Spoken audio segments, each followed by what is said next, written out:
Alright, some of you have asked for it, so today we will be covering the topic of skinwalkers with a little bit of uncanny values kicked in there for good measure. Now specifically, we will be covering the analog horror series Basswood County, which is a series covering the events that take place in Basswood County due to humanoid creatures terrorizing the town. Now for this video, we are going to be covering what the creator considers to be the main Basswood County episodes. The creator Darkmind honestly has a ton of great analog horror content on their channel, but I don't believe that all of it fits into the Basswood County story. Alright then, let's get into the first episode with the video titled Humanoid Alert. We open with an emergency alert system notifying Basswood County and neighboring counties that a humanoid creature has been spotted. Reported victims of whatever this humanoid is have been shown to have missing parts of their body, like their heads and other appendages. The victims also all appear to have stab wounds within their necks. We are then provided the characteristics of the creature. The creature is reported to be tall with long limbs, a long neck, long fingers, and an unnatural face with menacing eyes and a smile. A visual depiction of the creature is shown to us against a regular human, and there are definitely quite a few key differences between them. The next part of the video then shifts to showing us 5 police sketches based on reports of different eyewitnesses. The pictures start out showing what I'd consider to be a normal face that gradually becomes more and more distorted with each new picture, almost as if this creature started out as a human, but as it began to attack people became more and more distorted. The final picture once again somewhat resembles an actual person, though something definitely feels off about the face still. The video then glitches out, and we can now get to see some real footage taken of this entity. Footage 1 is taken on Ally Street and shows an individual looking at a poster showing the creature's face. The footage then cuts to us looking at a grated window while a loud growling can be heard before a face becomes visible on the other side of the grate. Footage 2 is taken from within a victim's home. This time we are in a hallway with the creature making laughing noises before peering around the corner of the doorway and attacking the recorder. If we freeze the frames of the video as the creature attacks, we can see that it has an unnaturally long neck. This was actually depicted within the earlier diagram shown to us of the entity, as when it glitches you can see a longer neck on the individual. When the video cuts back in after the attack, we can see that the victim's arms have been removed from their body. We are then shown what the police found in the victim's basement. This appears to be a page from a book showing the creature with text warning that you need to run from this creature or it will cut you up. This reminds me a lot of something you'd see in an old children's story. Footage 3 has someone hiding from the monster within what is likely a closet.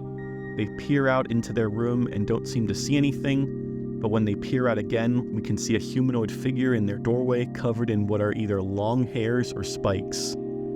We then cut to a photo taken from a disposable camera by the same victim. In this image, we get a very clear shot of the entity. This time the creature looks to be about the same size as an average human, but you can definitely make out again those strange spikes on its body, a very thin and almost decomposing look to its skin, with its ribcage quite exposed, and still has that creepy smile and overall just uncanny face. Now that's what the first video leaves us with. This is honestly a really great start to a series. It's very creepy, and even though most of the scares come from these still images of these faces, the creature itself is still extremely disturbing and definitely helps to push most of the horror along on its own. Now I know for many the concept of a creepy face doesn't do much for an analog horror series anymore, but don't you worry, because the plot will definitely help drive the story going forward. We will now be moving into episode 2 of the series, Detective Jeff Alberson's tapes. We learn from this tape that Detective Alberson has discovered some additional tapes recorded by one of the victims during his investigation. The tapes are of the different rooms in the victim's home prior to the anomaly breaking into his house. Before we get into the tapes, we get one other discovery of a sketchbook created by the victim with the following images inside of it. We can once again see a similar face to the entity from a previous episode, with the images becoming more and more distorted until the final image shows the entity with an inhuman neck, almost resembling a snake's body. Now let's get into those tapes. The first tape is of the victim driving home before cutting to them recording the hallway in their home. Nothing of note really happens in this tape, aside from a strange noise being heard at the end. We then cut to a recording from a camera within the bedroom of the home that captures the entity looking in. We cut to another camera sometimes later that captures the entity inside the home looking down at the camera. In this image, we can see that it is again quite large in stature due to its abnormally long neck.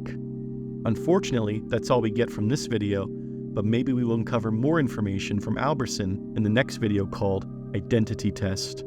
Identity Test opens with a clip from a movie with two characters talking before one of their faces heavily distorts. We are then told that viewing the following tape is prohibited by law. Now, I've personally not been arrested yet, so you'll all probably be fine too. We are told that we will be shown faces of humans to test our recognition of uncanniness in them. We are also quickly told that they can hear us, which is a little bit unsettling. The first few faces are normal, but we are then shown a heavily distorted face, followed by a figure standing far away with their face not visible. We are then asked which face this figure has, with both faces being quite distorted and disturbed. We then cut to another image shown of the same figure from a different angle, and we can see that he has the first heavily distorted face with that disturbing unnatural smile. The figure then gets closer before the video cuts to the following text: "I will tell you what your mind cannot comprehend," with this same phrase repeating over and over again. Now honestly, this feels a lot more like Mandela County than Basswood for this video. The next image we are shown is of a man with very few noticeable features, but this image also distorts to something that more resembles the creature from the previous videos. We can now see a clip of someone looking into their shower when two hands pull back the shower curtain, and a sensor box appears when their face pops out from behind the curtain. We are once again given two options for which face will be behind the box. Looks like it's the first face, but we are lucky enough to not actually have to view this one. The second half of this video is dedicated to the failure of Jeff Alberson. Jeff was our detective who had recovered the tapes in the last video. We can see police files shown trying to identify and figure out what this entity is before the recorder quickly turns around to find the entity in the doorway behind him, this time looking a little different and wearing a hat. The following text then appears on screen saying, "A chamber in the woods, where they come from, a door to a realm. We know where you live." We then cut to footage of who is likely Jeff watching something before the camera is moved and the video cuts out. We pick back up with Jeff walking through his house before a face can be seen in the dark that mumbles something unknown before Jeff leaves his house and wanders outside. We cut one final time to Jeff spying on one of the entities before it turns to look at him and the video ends. Okay, so there's a lot to unpack with that video. First thing that I should point out is that I think I was wrong with my assumptions I made after watching the first video in the series. I have a feeling that rather than this being one entity that changes its shape constantly, there are likely multiple entities attacking this town. We were given the text that these entities come from some kind of chamber in the woods, and I believe that Jeff may have left his house to go to this chamber at the end of the video. Earlier in the same video, we received the text, "I can tell you what your mind cannot comprehend," which reminds me a lot of the alternates from the Mandela catalog and the undesired knowledge they would share with people.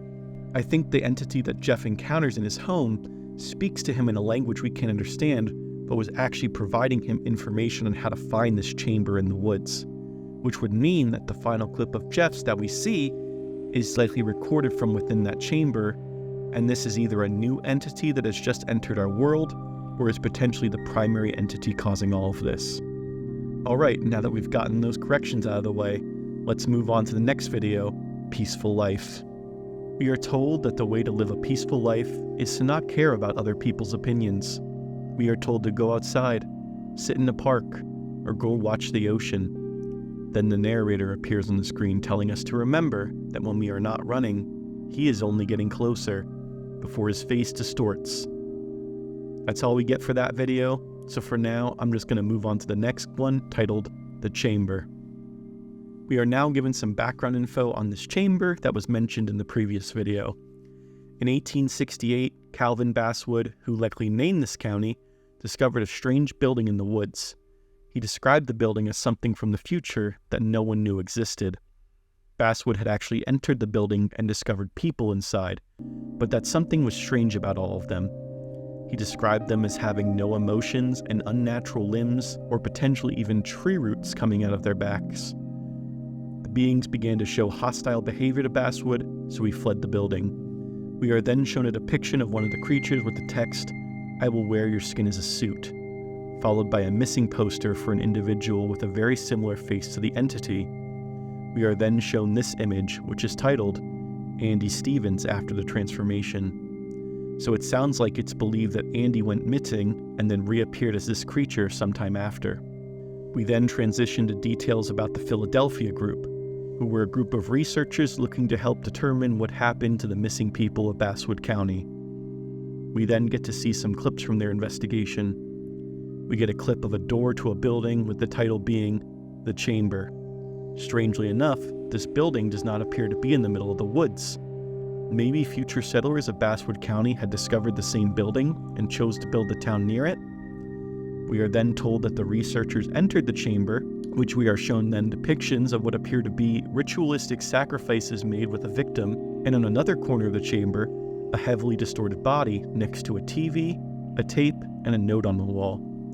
The tape actually being titled Identity Test, the same video we had seen previously, and the note on the wall again saying, "I will tell you what your mind cannot comprehend." In another corner of the chamber, we see a table with a clock and human remains scattered about on it. We also receive details of a corpse that was discovered within the chamber. The corpse is described as a woman with holes in her body. It is mentioned that she is missing her eyes, her teeth, and her skin was almost melting off like wax. Another corpse is identified as having roots growing from the individual's back and mouth. The group then left the chamber and entered the forest. Here in the woods they discovered an actual entity. An entity that we are told claimed the lives of 5 out of the 7 researchers.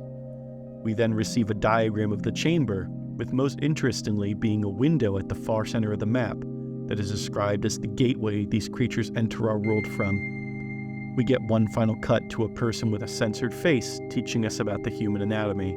We can see that these creatures that enter our world seem to take control of a human body and then work as a hive mind to bring more creatures into our world. We are then shown the full transformation process. The creatures first appear in our world vaguely resembling a human. Then, over time, they slowly adapt more and more features of a human until they eventually resemble almost a perfect copy. Alright, let's move on to the next tape titled Basswood County Killer. We are informed of a killer on the rise in Basswood County that is non-human, moves at incredible speeds, and sometimes leaves victims alive but sabotaged. We are then shown the last documented footage of the killer that was captured.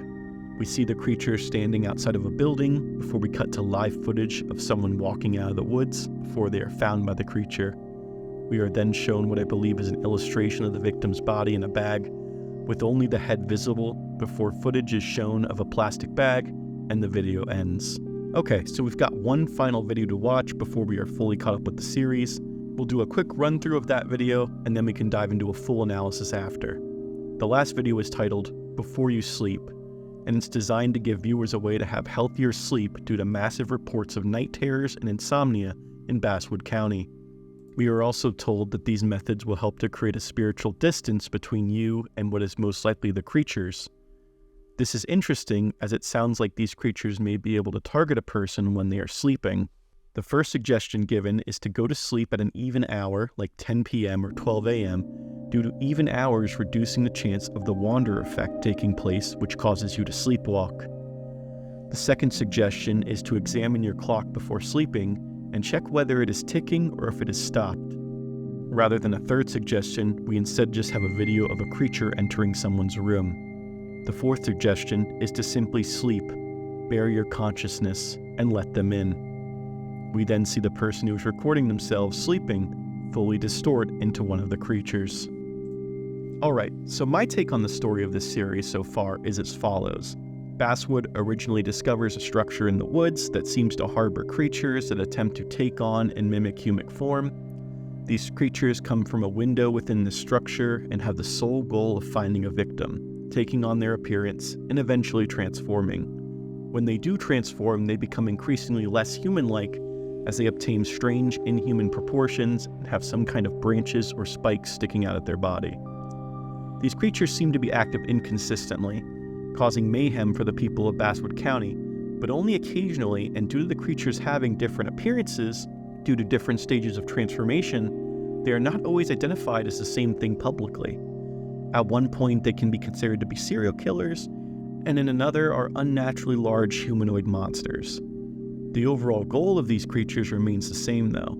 They are trying to either take over a person's body or sabotage an individual. I believe this sabotaging is very similar to what the alternates in the Mandela catalog do to victims. These creatures provide unwanted knowledge to individuals, leaving them physically unharmed, but this unwanted knowledge corrupts the brain and allows for a creature to be able to enter the person's mind when they are asleep, or cause a person who is sleeping to sleepwalk to the chamber in a trance-like state. And that's more or less what I believe the ultimate goal of these creatures are. They are trying to take over the consciousness and body of all humans to grow some kind of hive mind that exists on the other side of this window. As of the time of this video, we don't have all the details yet, like why the creatures need humans or what their true ultimate goal is. And frankly, we haven't been given a lot to get us there. But that's kind of what I like about this series. There's still a ton of mystery left within it, and that's something that a lot of analog horror does not have today. Given that this is an ongoing series, I know for sure that I will be definitely following this closely to see where it leads. This has been the Blackwood Archive covering Basswood County. If you liked the video, make sure to leave a like down below and subscribe for more content. If you have any suggestions for other series to cover, please let me know in the comments below. As always, I hope you enjoyed watching, and I am out.